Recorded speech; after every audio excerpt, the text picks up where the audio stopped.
Welcome to கனகாஸ் kitchen. இன்னைக்கு நம்ம கிச்சன்ல எலும்பு குழம்பு பண்ண போறோம். பற்று பயிர் உருளைக்கிழங்கு கலந்து எலும்பு குழம்பு பண்ண போறோம். இது ஒரு 7 பேர் வரைக்கும் சாப்பிடலாங்க. வெறும் 300 கிராம் எலும்புல எப்படி பண்றதுன்னு பார்க்கலாம். இந்த குழம்பு ஒரு தடவை நீங்க செஞ்சு பாருங்க. பிடிச்சா லைக் பண்ணுங்க, ஷேர் பண்ணுங்க, சப்ஸ்கிரைப் பண்ணுங்க. இது சாதம், இட்லி, தோசை எல்லாத்துக்குமே சூப்பரா இருக்கும். நீங்களும் ட்ரை பண்ணுங்க. கண்டிப்பா இது உங்களுக்கு பிடிக்கும். நம்ம வந்து இப்போ எலும்பு குழம்பு பண்ணுறதுக்கு ஒரு 150 கிராம் சின்ன வெங்காயம் எடுத்திருக்கோம். இப்போ இதை நம்ம எப்படி உரிக்கிறதுன்னு பார்க்கலாம். ஈஸியாக சின்ன வெங்காயம் வந்துங்க 1 கிலோ வெங்காயத்தை 5 நிமிஷத்தில் உரிக்கிறதுக்கு தான் நான் உங்களுக்கு வந்து ஈஸியான ஒரு டிப்ஸ் சொல்ல போகிறேன். அது வந்து எப்படின்னு பார்க்கலாம். ஸோ அதுக்கு முன்னாடி வந்துட்டு சின்ன வெங்காயம் வந்து எதுக்காக நம்ம அதிகமாக குழம்புல எல்லாம் யூஸ் பண்ணுறோன்னா டேஸ்ட் அதிகமாக கொடுக்கும் சின்ன வெங்காயம். பொதுவாக நான் என்னோட சமையலில் வந்துட்டு நான் சின்ன வெங்காயம் தான் அதிகமாக யூஸ் பண்ணுவேன். அது ஏன்னா நான் அதிகமாக டேஸ்ட் அதிகமாக இருக்கும், குழம்போட கிரேவி தன்மையும் ஜாஸ்தி இருக்கும். ஸோ இதில் வந்து சத்து அதிகமாக இருக்கும், ஆரோக்கியமாகவும் இருக்கும் உடம்புக்கு. நல்லா வெயிட் லாஸும் ஆகும். பெரிய வெங்காயம் அதிகமாக நம்ம யூஸ் பண்ணோம்னா வெயிட் அதிகமாக தான் ஆகுமே ஒழிய வந்து வெயிட் லாஸ் ஆகாது. அதனால வந்துட்டு ரொம்ப இனிச்சிட்டும் இருக்கும் நம்ம வந்து பெரிய வெங்காயம் அதிகமாக யூஸ் பண்ணுறோன்னா. வேலைக்கு போகிறவங்கெல்லாம் முக்கால்வாசி வந்துட்டு டக்குன்னு பெரிய வெங்காயம் 2 எடுப்பாங்க, உரிப்பாங்க, ஒரு குழம்பு வைப்பாங்க. ஈஸியாக வேலை முடிஞ்சிடும். ஸோ அவங்களுக்காகவே இப்போ முக்கியமாக அந்த வெங்காயத்தை எப்படி ஈஸியாக 1 கிலோ வெங்காயத்தை 5 நிமிஷத்தில் எப்படி உரிக்கிறதுன்னு தான் நான் சொல்ல போகிறேன். இந்த மாதிரி சின்ன வெங்காயம் எடுத்துக்கோங்க. இதெல்லாம் பாருங்களேன், சீக்கிரமாவே உரிக்க முடியாது. ரொம்ப சின்னதா இருக்கு பாருங்களேன். பார்க்கறதுக்கே ரொம்ப குட்டியா இருக்கும். தோலுமே ஒட்டி தான் இருக்கு. இதை எப்படி ஈஸியா உரிக்கிறதுன்னு தான் பார்க்கலாம். இந்த வெங்காயத்தை நான் 1 நிமிஷத்துல நான் உரிச்சிருவேன். நீங்க 1 கிலோ வெங்காயத்தை இப்ப நீங்க வேலைக்கு போறவங்களா இருந்தா, உங்களுக்கு டைம் இருக்கிறப்ப ஒரு 1 கிலோ வெங்காயத்தை கூட நீங்க இந்த மாதிரி ஈஸியா உரிச்சு வச்சுக்கலாம். ஒரு 2 நாளைக்கு ஃப்ரிட்ஜ்ல கூட ஸ்டோர் பண்ணி வச்சுட்டு, தேவைப்படுற அளவுக்கு எடுத்து நீங்க சமைச்சுக்கலாம். இப்ப வாங்க எப்படி ஈஸியா உரிக்கிறதுன்னு பார்க்கலாம். தலைப்பகுதியை இந்த மாதிரி கட் பண்ணி எடுத்துக்கோங்க. பின்னாடி இந்த மாதிரி வால் பகுதியையும் கட் பண்ணி எடுத்துக்கோங்க. எடுத்துட்டு இதை தண்ணியில போட்டுருங்க. இப்போ எல்லா வெங்காயத்தையும் அதே மாதிரி தான் நம்ம பண்ண போறோம். இந்த மாதிரி தலைப்பகுதியை கட் பண்றோம், பின்னாடி இந்த மாதிரி வால் பகுதியை கட் பண்றோம். ஈஸியா பூண்டுமே இதே இதே மெத்தட்ல நீங்க இப்போ நம்ம எல்லா வெங்காயத்தையுமே உரிச்சு போட்டாச்சு தண்ணிக்குள்ள. பாருங்க, தலைப்பகுதியும் வால் பகுதியும் இந்த மாதிரி நான் கட் பண்ணி சேர்த்துட்டேன். இப்போ இதை எப்படி ஈஸியா உரிக்கிறதுன்னு பார்க்குறோம். நல்லா இந்த மாதிரி நல்லா பிசைஞ்சு விட்டுக்கோங்க வெங்காயத்தை. நல்லா அந்த மாதிரி நம்ம அரிசிலாம் கழுவுவோம் இல்லையா, அந்த மாதிரி பெசறி விட்டு அந்த மாதிரி நல்லா அப்படி பிசைஞ்சுக்கோங்க.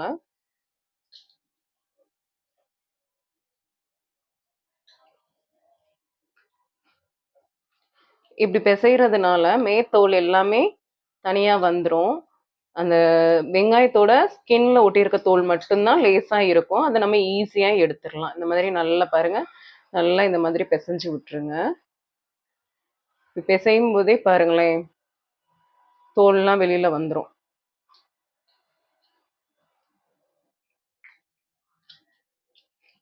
நல்லா ஒரு நிமிஷத்துக்கு இந்த மாதிரி பெசரி விட்டோம்னா ஈஸியா வெளியில இந்த மேல உள்ள தோலெல்லாம் வந்துடும். பாருங்க, பாதி உரிச்சது போல ஆயிருச்சா. இப்போ ஈஸியா எப்படி உரிக்கலாம்னு பார்க்கலாம். இப்போ ஒரு வெங்காயம் பாருங்க, இந்த மாதிரி எடுத்துக்கோங்க. இப்படி ரெண்டா, அவ்வளோதான். ஈஸியா வந்துருங்க. அவ்வளோதான், ஈஸியா நம்ம உரிச்சு எடுத்துக்கிறோம். பாருங்க, எனக்கு நகமே இல்லை விரல்ல. இந்த மாதிரி நகமே இல்லாம நான் உரிக்கிறேன். நகம் இல்லாதவங்க கூட இந்த மாதிரி உரிச்சு எடுத்துடலாம். ரொம்ப ஈஸியா வந்துருங்க.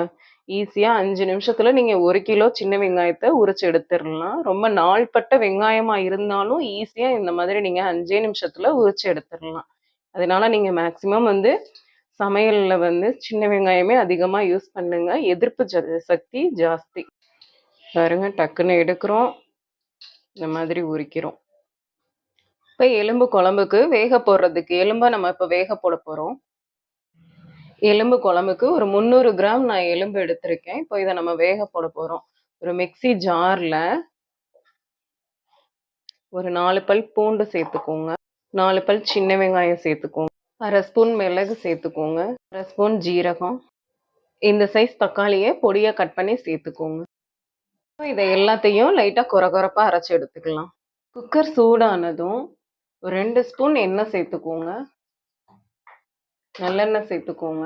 எண்ணெய் காஞ்சதும் மிளகு, சீரகம், தக்காளி எல்லாம் அரைச்சோம் இல்லையா, அந்த விழுதை சேர்த்துக்கோங்க.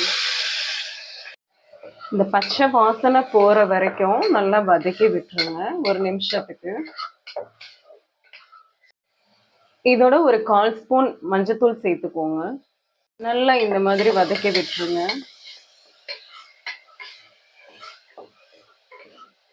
நல்லா இந்த மாதிரி பச்சை வாசனை போய் நல்லா வதங்கிருச்சு. இப்போ 300 கிராம் எலும்பு சேர்த்துக்கோங்க. நல்லா இந்த மாதிரி சுருள எலும்பு எல்லாமே சுருள வதக்கணும். இந்த மாதிரி நல்லா சுருள வதக்கி விடுங்க. அடுப்பை நல்லா ஹைல வச்சுக்கோங்க. நல்லா இந்த மாதிரி சுருள வதக்கி விட்டுருங்க. இந்த மாதிரி நம்ம வந்து மிளகு சீரகம் எல்லாம் அரைச்சி ஏன் சேர்த்தோம்னா நல்லா எலும்பு எலும்பு உள்ளுக்குள்ள ஃபுல்லா நல்லா அந்த புளிப்புத்தன்மையும் காரத்தன்மையும் இறங்கிரும் நம்ம 3 விசில் வச்சு எடுக்கும் போது. அதுக்காக தான் நம்ம வந்து இந்த மாதிரி சேர்த்துக்கிறோம். இந்த மாதிரி சேர்த்துக்கோங்க. ஒரு 1/2 லிட்டர் தண்ணி நல்லா கலந்து விட்டுருங்க. கொஞ்சமா உப்பு சேர்த்துக்கோங்க. உப்பு சேர்த்ததுக்கு அப்புறம் நல்லா கலந்து விட்டுருங்க. இந்த மாதிரி மூடி போட்டுட்டு ஒரு 3 விசில் வச்சு எடுத்துக்கோங்க. இப்போ குழம்புக்கு அரைச்சு ஊத்துறதுக்கு வதக்கி எடுத்துக்கலாம் தேவையான பொருளை. பேன் சூடானதும் 1 ஸ்பூன் கசகசாவை இந்த மாதிரி அடுப்பை ஃபுல் சிம்ல வச்சுக்கோங்க. கருகிடும். இந்த மாதிரி சேர்த்துட்டு நல்லா வதக்கி விடுங்க. லைட்டா ப்ரௌன் கலர்ல வர்ற அளவுக்கு வதக்கி விடுங்க. பாருங்க நல்லா இப்போ வதங்கிருச்சு. இந்த லைட்டா இந்த அளவுக்கு ப்ரௌன் கலர்ல வரணும். இதை ஒரு மிக்ஸி ஜார்ல எடுத்துருங்க. 2 ஸ்பூன் எண்ணெய் சேர்த்துக்கோங்க. இந்த அளவு பட்டை, 3 ஏலக்காய், 2 கிராம்பு, இந்த அளவு இஞ்சியை பொடியா கட் பண்ணிட்டு சேர்த்துக்கோங்க. 150 கிராம் சின்ன வெங்காயம் சேர்த்துக்கோங்க. ஒரு கைப்பிடி அளவு பூண்டு சேர்த்துக்கோங்க. அடுப்பை மீடியம் ஃப்ளேம்ல வச்சுட்டு நல்லா பொன்னிறமா வர அளவுக்கு வதக்கி விட்டுக்கோங்க. இந்த மாதிரி நல்லா வதக்கி விடணும். பொன்னிறமா வரணும். வெங்காயம் பூண்டு எல்லாமே நல்லா வதங்கிருச்சு. இந்த அளவுக்கு பொன்னிறமா வதங்கியிருக்கணும் எல்லாமே. இப்போ இதை மிக்ஸி ஜார்ல கசகசா அரைச்சி எடுத்தோம் இல்லையா, அதோட சேர்த்து வச்சு நைஸா அரைச்சு தனியா எடுத்து வச்சுக்கோங்க. 2 ஸ்பூன் எண்ணெய் சேர்த்துக்கோங்க.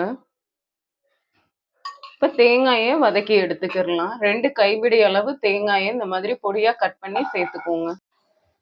இப்போ நல்லா மீடியம் ஃப்ளேம்ல வச்சுட்டு நல்லா பொன்னிறமா லேசா பொன்னிறமா வதங்கினா போதும். வதக்கி விட்டுக்கோங்க. இந்த மாதிரி தேங்காயை நல்லா வதக்குனதுக்கு அப்புறம் இது தனியாவே அரைச்சு எடுத்துக்கோங்க. வெங்காயத்தோட சேர்த்து அரைக்க வேண்டாம். பாருங்க தேங்காய் நல்லா வதங்கிருச்சு. இந்த அளவு வதங்கினா போதும். பொன்னிறமா வந்துருச்சு லேசா. இதை இப்போ தனியா எடுத்து அரைச்சிக்கலாம். பேன் சூடானது ஒரு 3 ஸ்பூன் நல்லெண்ணெய் சேர்த்துக்கோங்க. 1/4 ஸ்பூன் சோம்பு, 2 துண்டு ஏலக்காய், ஒரு அன்னாச்சி பூ, 2 கல்பாசி, 2 துண்டு ஏலக்காய். லேசா அப்படி வதக்கி விட்டுக்கோங்க. அடுப்பை ஃபுல் சிம்ல வச்சுக்கோங்க. இப்போ அரைச்ச விழுத சேர்த்துக்கோங்க. ஒரு கொத்து கருவேப்பிலை சேர்த்துக்கோங்க. அடுப்பை வந்து மீடியமா வச்சுட்டு நல்லா அந்த மாதிரி வதக்கி விடுங்க. 1 நிமிஷத்துக்கு இந்த மாதிரி நல்லா வதக்கி விடுங்க. நல்லா 1 நிமிஷத்துக்கு வதக்குனதுக்கு அப்புறம் இந்த மாதிரி லைட் ப்ரௌன் கலர்ல இந்த மாதிரி ஆகும். பார்த்துக்கோங்க. இந்த மாதிரி இருக்கணும். ஒரு தக்காளி, பெரிய சைஸ் தக்காளியை பொடியா கட் பண்ணிட்டு இந்த மாதிரி சேர்த்துக்கோங்க. நல்லா வதக்கி விடணும். தக்காளி வேகிற அளவுக்கு வதக்கி விடணும். நல்லா இந்த மாதிரி வதக்குனதுக்கு அப்புறம் 5 ஸ்பூன் குழம்பு மசாலா சேர்த்துக்கோங்க. 1/2 ஸ்பூன் மிளகாய் தூள் சேர்த்துக்கோங்க. 1 ஸ்பூன் மல்லித்தூள் சேர்த்துக்கோங்க. மசாலாவோட பச்சை வாசனை போற அளவுக்கு வதக்கி விடுங்க. நல்லா 1 நிமிஷம் நல்லா வதக்குனா மசாலாவோட பச்சை வாசனை எல்லாம் போயிடும். மசாலாவோட பச்சை வாசனை போனதுக்கு அப்புறம் 100 கிராம் பட்டர் பீன்ஸ் சேர்த்துக்கோங்க. பெரிய சைஸ் உருளைக்கிழங்க இந்த மாதிரி சின்னதா கட் பண்ணி சேர்த்துக்கோங்க. மசாலாவோட நல்லா சேர்த்து 2 நிமிஷத்துக்கு வதக்கி விடணும். நல்லா இந்த மசாலாவோட வாசம்லாம் அந்த பட்டர் பீன்ஸ்லயும் உருளைக்கிழங்குலையும் இறங்கணும். அதனால இதை நல்லா இந்த மாதிரி வதக்கி விடணும் 1 நிமிஷத்துக்கு.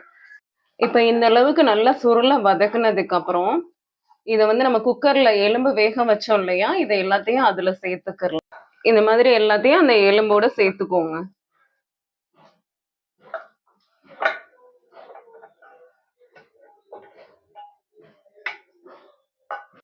தேங்காய் அரைச்சோம் இல்லையா, அந்த விழுதையும் சேர்த்துக்கோங்க. எல்லாத்தையும் சேர்த்துட்டு நல்லா இந்த மாதிரி கிளறி விடணும்.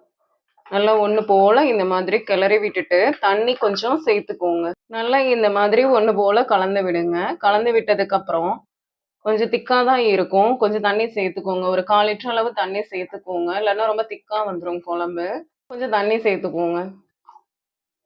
ஸ்டேஜ்ல கொஞ்சம் உப்பு பார்த்துக்கோங்க.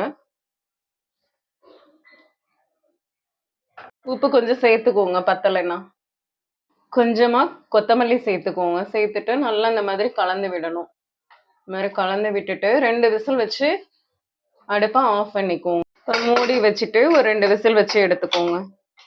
2 விசில் வச்சு எடுத்தாச்சு. இப்ப திறந்து பார்த்துடலாம். பாருங்க குழம்பு ரெடி ஆயிடுச்சு.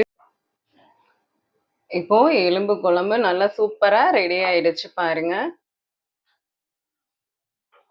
நல்லா இந்த அளவுக்காவது இருக்கணும். அப்பதான் ஊத்தி சாப்பிடறதுக்கு நல்லா இருக்கும். ஞாயிற்றுக்கிழமை வந்துட்டாலே நம்ம வந்து மட்டன் எடுத்து ஒரு எலும்பு குழம்பு வச்சு கறி கூட்டு வச்சு இந்த மாதிரி சாப்பாடு சமைச்சு சாப்பிடுவோம். இது மாதிரி வந்து பட்டர் பீன்ஸும் உருளைக்கிழங்கும் சேர்த்து எலும்பு குழம்பு வச்சு சாப்பிட்டு பாருங்க. சூப்பரா இருக்கும். நீங்களும் செஞ்சு சாப்பிடுங்க. பிடிச்சா லைக் பண்ணுங்க, ஷேர் பண்ணுங்க, சப்ஸ்கிரைப் பண்ணுங்க.